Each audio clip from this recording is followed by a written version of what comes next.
Assalamualaikum warahmatullahi wabarakatuh. Perkenalkan, nama saya Nadia Maulida, NPM 23110043 dari kelas TIM 2301. Pada video kali ini saya akan mempresentasikan tugas UAS mata kuliah kriptografi dengan topik materi 10 yaitu implementasi kriptografi. Ada 4 bagian besar yang akan saya bahas. Pertama, pengertian kriptografi secara umum. Kedua, implementasi kriptografi pada keamanan cloud termasuk entitas yang terlibat dan bagaimana alur query pada data enkripsi. Ketiga, implementasi kriptografi pada keamanan email, mulai dari struktur email, jenis-jenis ancaman, sampai protokol yang digunakan untuk mengatasinya. Dan yang terakhir, skema keamanan email yang banyak digunakan yaitu SNME atau PGMP. Jadi apa itu kriptografi? Menurut Raurat dan Kabat di tahun 2011, kriptografi digunakan untuk penyimpanan dan transmisi informasi secara murah dan sederhana. Ini penting karena data komputer itu sering berpindah dari satu komputer ke komputer lain. Dan dalam prosesnya data tersebut meninggalkan lingkungan fisik yang tadinya terlindungi. Nah, begitu data kita berada di luar kendali kita, orang lain dengan niat buruk bisa saja memodifikasi atau memalsukan data tersebut, baik untuk sekedar iseng atau untuk keuntungan pribadi mereka. Karena itulah, kriptografi sekarang bukan hanya lagi untuk digunakan oleh kalangan militer atau diplomat seperti dahulu, tapi setiap perusahaan dan masyarakat umum membutuhkan kriptografi untuk melindungi data mereka. Perlu digarisbawahi, data itu harus diamankan dalam tiga kondisi. Pertama, saat data itu diam alias tersimpan di database atau storage. Kedua, saat data itu sedang dipindahkan atau transit. Dan ketiga, data itu sedang digunakan atau diperoleh jelas oleh aplikasi ketiga. Kondisi ini harus punya perlindungan dan kontrol aksesnya. Sekarang kita masuk ke bagian kedua, yaitu kriptografi pada keamanan cloud. Komputasi cloud itu sendiri adalah model yang memungkinkan kita mengakses jaringan kapan saja, di mana saja, tanpa terkendali waktu dan tempat. Dan sumber dayanya bisa dikonfigurasi dengan cepat, misalkan jaringan, server, penyimpanan, sampai aplikasi dan layanan. Nah, semakin banyak pengguna cloud, ancaman kompromi data juga ikut meningkat. Kehilangan atau kebocoran data ini adalah dampak paling merusak dari pelanggaran keamanan yang banyak klien. Untuk itu, NISN memberikan beberapa rekomendasi pengulangan, yaitu menerapkan kontrol akses API yang kuat, mengenkripsi data dan data integrasi data saat sistem berjalan, menganalisis perlindungan data desain maupun saat sistem berjalan, dan data terakhir merupakan pembuatan kunci yang kuat, penyimpanan, pengolahan, dan sampai praktik penghapusan data yang benar. Menurut Stelling, di tahun 2017 ada 4 entitas yang terlibat dalam sistem keamanan cloud berbasis kriptografi ini. Pertama, pemilik data, yaitu organisasi yang menghasilkan data agar tersedia untuk dirilis secara terkontrol, baik untuk internal maupun pengguna eksternal. Kedua, pengguna, yaitu entitas manusia yang mengajukan permintaan atau query ke sistem, biasanya karyawan organisasi atau pengguna eksternal yang melalui proses investigasi. Ketiga, klien. Ini adalah frontend yang bertugas untuk mengubah query dari pengguna menjadi query pada data yang sudah injeksi di server.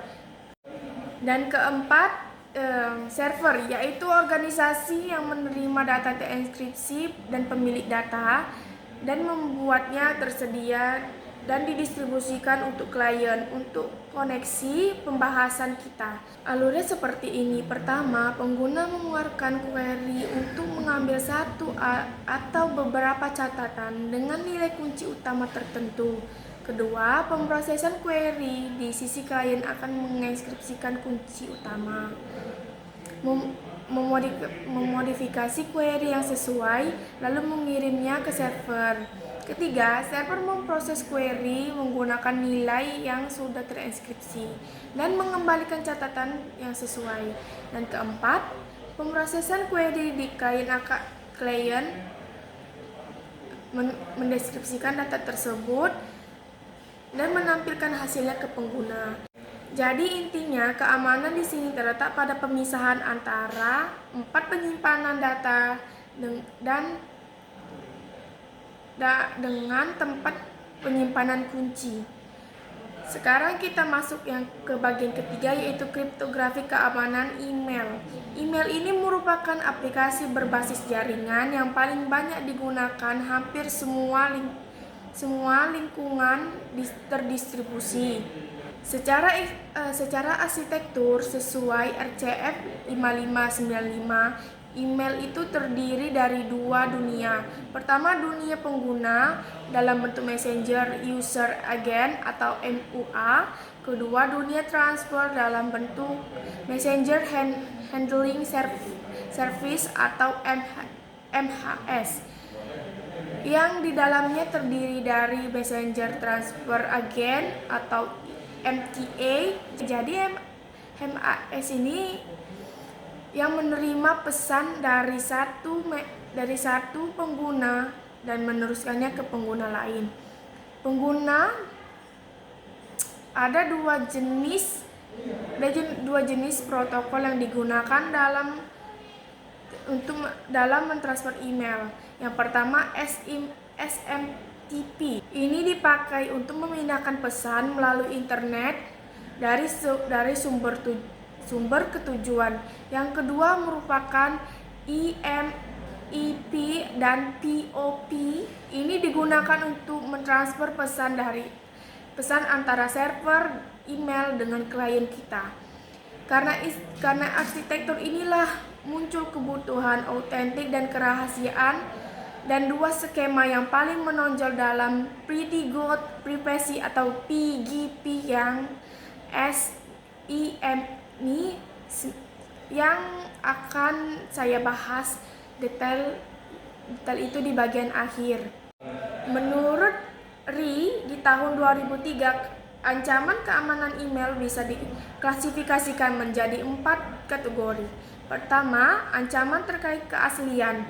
Ini bisa mengakibatkan akses tidak sah sistem email perusahaan. Kedua, ancaman terkait integritas yang mengakibatkan modifikasi konten email secara tidak sah. Ketiga, ancaman terkait kerahasiaan yang bisa mengakibatkan pengungkapan informasi sensitif tanpa izin. Dan keempat, ancaman terkait ketersediaan yang bisa mencegah pengguna akhir untuk mengirim atau menerima email. Untuk mengatasi ancaman-ancaman tadi, NIST SP800-177 merekomendasi pengguna beberapa protokol standar. Ada Starlink, yaitu ekstensi keamanan SMTP yang menyediakan autentifikasi, integrasi, non-penolakan, dan kerahasiaan dengan menjalankan SMPT melalui TLS. Ada SMIME yang menyediakan hal serupa tapi untuk badan pesan yang dibawa dalam pesan SMTP. Ada juga DNSIC yang menyediakan autentifikasi dan perlindungan integrasi data DNS. Dan ini juga dasar bagi protokol keamanan email lainnya. Lalu ada Gini yang menyediakan saluran alternatif untuk mengautentifikasi kunci berdasarkan DNSIC. Selanjutnya ada SPV yang menggunakan sistem nama domain mengaitkan dengan nama domain dengan rentang alamat IP tertentu dari email resmi. Ada DKIM yang memungkinkan MTA menandatangani header isi pesan yang dipilih sehingga memungkinkan pengirim mengetahui efektivitas kebijakan SPV dan DKIM mereka, sekaligus memberikan sinyal kepada penerima tindakan yang harus diambil. Di slide ini saya rangkumkan 5 jenis ancaman spesifikasi beserta dampaknya. Misalnya kalau email dikirim oleh MTA yang tidak sah seperti botnet malware, dampaknya perusahaan bisa kehilangan reputasi dan sisi penerima bisa muncul email berbahaya di kontak masuk mereka. Solusinya adalah penyebaran teknik autentifikasi berbasis domain dan pengguna tanda tangan digital. Contoh lain, kalau email diubah dalam perjalanan atau ada pengungkapan informasi lewat pemantauan lalu lintas email, dampaknya adalah kebocoran informasi sensitif atau PAA. Solusi ini adalah pengguna TLS untuk menginskripsikan transfer email atau server pengguna email ujung ke ujung. Sekarang masuk ke bagian terakhir. S ini merupakan kependekan dari Secure Multipurpose Internet Mail Extension. Ini adalah peningkatan keamanan pada standar format email berdasarkan Internet 9.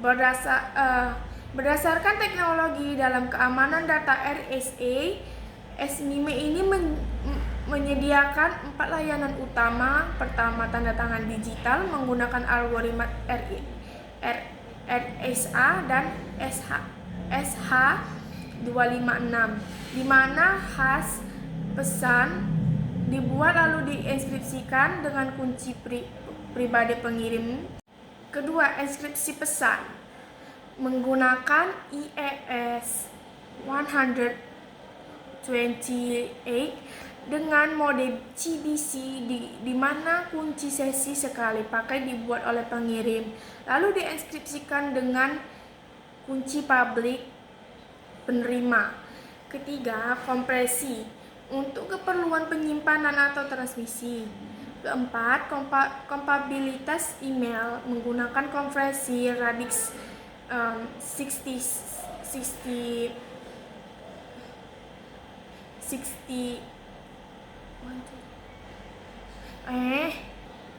dengan radix 64 supaya pesan dienkripsi bisa dikonversi ke string ESCI.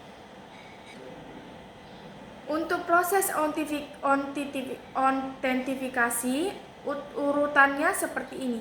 Pengirim membuat pesan, lalu SHA-256 digunakan untuk menghasilkan intisari pada 256 bit. Intisari ini kemudian dienkripsikan dengan RSA menggunakan kunci pribadi pengirim, dan hasilnya ditambah ke pesan. Di sisi penerima, mereka akan menggunakan RSA dengan kunci publik pengirim untuk mendeskripsikan dan memulihkan intisari pesan tersebut, lalu membuat intisari pesan baru dan membandingkannya. Kalau cocok, pesan diterima sebagai autentifikasi. Untuk kerahasiaannya, pengirim mengirim nomor acak 128 bit sebagai kunci enkripsi konten khususnya untuk pesan saja. Pesan enkripsi dengan kunci ini, lalu kunci enkripsi kontennya kontennya sendiri dienkripsikan dengan RSA menggunakan kunci publik penerima dan dilampirkan ke pesan. Penerima kemudian menggunakan kunci pribadi untuk mendeskripsikan dan memulihkan kunci tersebut, baru dipakai untuk mendeskripsikan pesan. Biasanya proses penandatanganan dilakukan lebih dahulu baru dienkripsi. Karena ini memudahkan penyimpanan tanda tangan bersama teks biasa dari pesan, dan juga memudahkan proses verifikasi oleh pihak ketiga.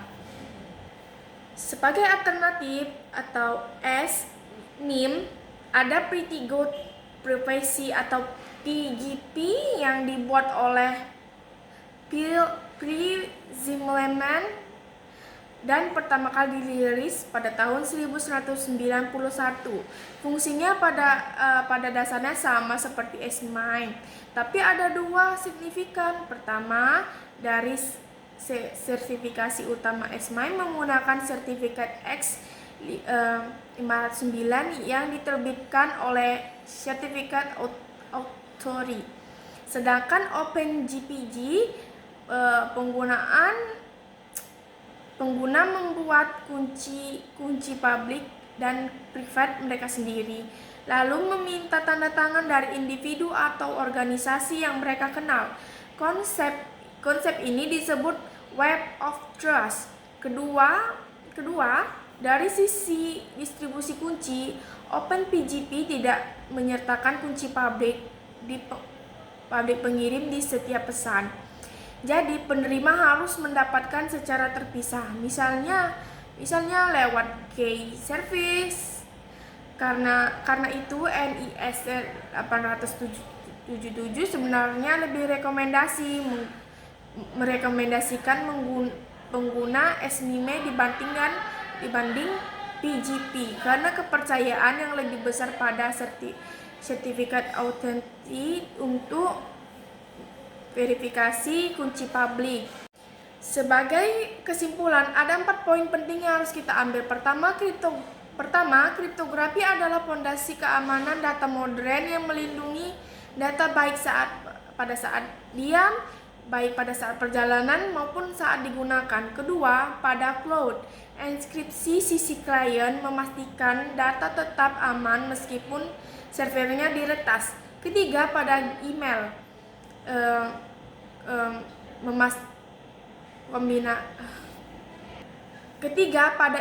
kombinasi protokol seperti START, SPF, DKIM, DMRC, dan S-MIME dan PGP bekerja untuk melawan berbagai jenis ancaman. Dan keempat, perbedaan mendasar antara S-MIME dan PGP terletak pada model kepercayaan, yaitu Certificate Authority yang terpusat pada versus Web of Trust yang terdefinisiasi. Demikian presentasi saya mengenai implementasi kriptografi pada keamanan cloud dan email. Semoga apa yang bisa saya sampaikan menambah pemahaman kita bersama.